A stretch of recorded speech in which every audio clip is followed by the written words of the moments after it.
In my previous videos, I covered the lives of two entrepreneurs who lived and became successful in the years 1900s to today. But what about before? It's no surprise that successful people have lived throughout the entire history with some of the most exotic stories hidden in the past. What better to tell an old tale than to take a closer look at someone we still talk and teach in history lessons to this day. Yes folks, the story I'll be telling isn't that of some random dude that lived a few centuries ago to make you sleep.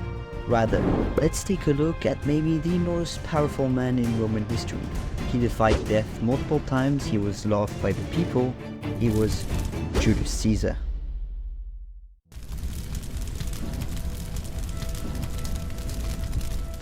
Julius was only 16 years old when he was thrown out onto the streets into hiding, fearing for his own life. To put a bit of context, his father died, leaving no one to protect him. Added to this, Marius' uncle was the main opponent of dictator Lucius Cornelius Sulla in a civil war. Now, you might be wondering, who are these dudes and why do they matter at all? Well, that's because they shaped Caesar's early life and would eventually be the reason why he would rise up to power. Marius, Caesar's uncle, wanted to enact change and pass reforms. The dictator and the Senate wanted to respect traditions and stay more conservative. We had a civil war and Caesar was thrown in the middle. Marius, having lost everyone who supported him, including his family, were now persecuted. Even though Caesar came from a pretty well-established family, he spent some of his teenage years in poverty. This would later forge him to never forget how tough life could be in the lower classes and the streets of Rome. Caesar's life was later spared when his mother's family put in a good word among Sulla the dictator, as they supported him during the civil war. Reluctantly, he accepted to lift the threat on Caesar's life, but the young man knew he was still not safe and decided to flee Rome, which probably saved his life. He decided to pursue a military career and started briefly to distinguish himself, especially in Asian campaigns. At this point, Caesar was still pretty much in the bottom of the hierarchy, but he started to get his life in order, as much as that means he had no idea as to what would come next for him.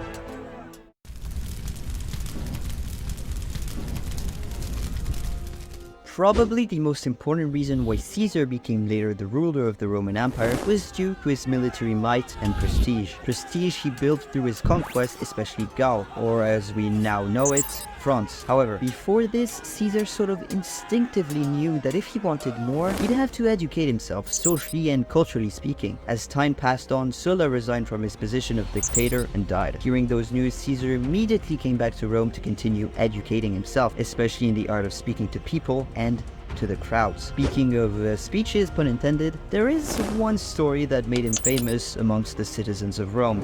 On the way across the Aegean Sea, Caesar was kidnapped by pirates and held prisoner for 38 days. While held captive, he would participate with the pirates in their games as well as exercise alongside them and order them to be silent when they were loud. During this time, Caesar also wrote poems and practiced his public speaking. He read his prose out loud to the pirates, flatly calling them illiterate barbarians if his work was not appreciated. The pirates were greatly entertained by his arrogance, which they thought was due to how young he was. When the pirates thought to demand a ransom of 20 talents of gold, Caesar insisted they ask for 50, stating that he was worth way more than 20 in his own esteem. To give you an idea, this was worth $110 million approximately in today's money, without even considering the inflation. Yeah, the man certainly had a big ego, but isn't that the trait most great men and women share? Anyway, after the ransom was paid, Caesar raised the fleet, pursued and captured the pirates, and finally imprisoned them. He returned to the coast and had the pirates crucified on his own authority,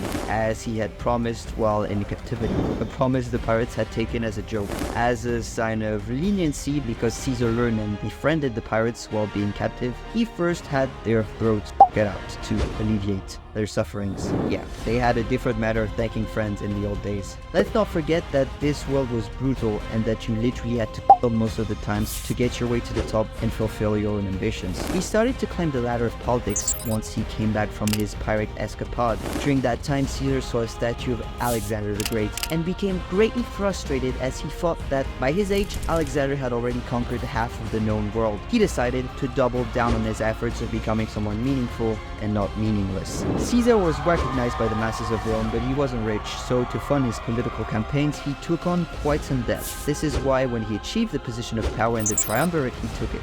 He ruled Rome partly with the help of Crassus, the wealthiest man in Rome, Pompey, a well-recognized general for his military conquests, and of course, the old dudes in the Senate. Caesar continued to climb the ladder, however, he felt shadowed in his ego and might by Pompey, who had arguably accomplished more than him, militarily speaking. Partly due to that and the fact that he had massive debts, he took off to realize further conquests to become worthy of power.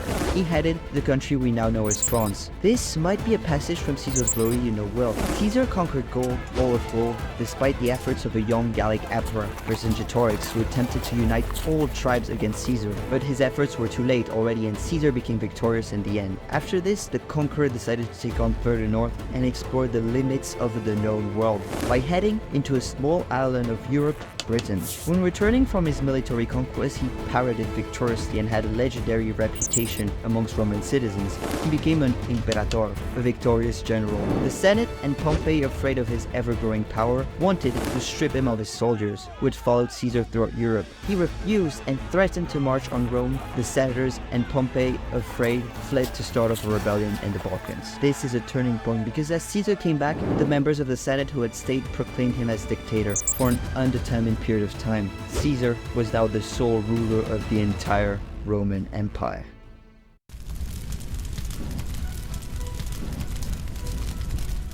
As I told you earlier, Caesar spent his early teenage years in poverty in the streets of Rome. He never truly forgot his early condition and set a lot of reforms to improve the life of the average Roman citizen. He would also throw lavish games and parties in the Colosseum to the greatest entertainment of the Romans. Caesar did not stay very long in power compared to some that will follow him, but in this short period of time he passed out a lot of reforms, very well determined to change and improve the empire according to his ideas and principles. He reformed the calendar and molded it into one which is almost similar to ours. He changed the national debt policy, effectively reimbursing 1/4 of all of the empire's debt at that time. Not bad at all. He changed the grain policy to get more control and stability on food production and finally wiped out massively corruption at all levels, which saved him a whole ton of money, from corrupt officials to privately owned businesses, and the list goes on and on. These were such massive changes in such a short period of time, almost as if he knew his days as the ruler of the empire were counted.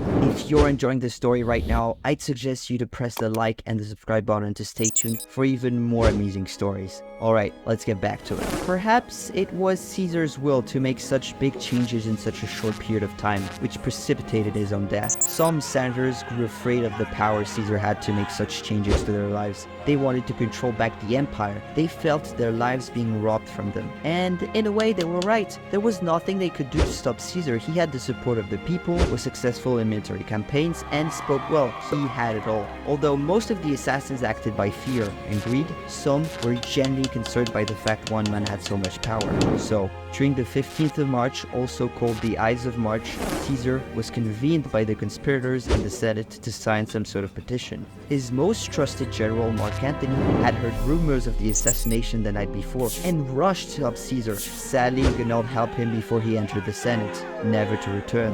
Caesar was stabbed 23 times as he fell to the ground. He saw his heir, Brutus, amongst the conspirators and gave up the fight.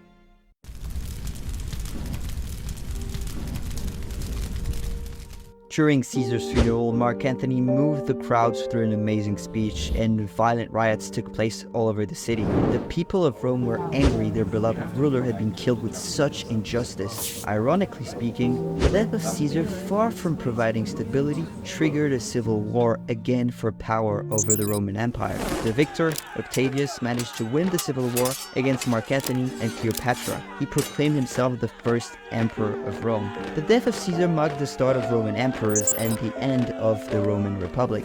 Funny how some actions can have the complete opposite effect of what you'd expect. Even though Caesar's glory was short-lived as the ruler of Rome, his conquests and reforms shaped the world we know today, and Europe probably would have been different without him. He influenced the centuries of years to come, and the mark of his doings are still present to this day, hence why we teach him during history lessons. His skills and the way he clawed himself up to success always makes a great recipe for telling such amazing stories. So let's remember a legacy that we shall never forget.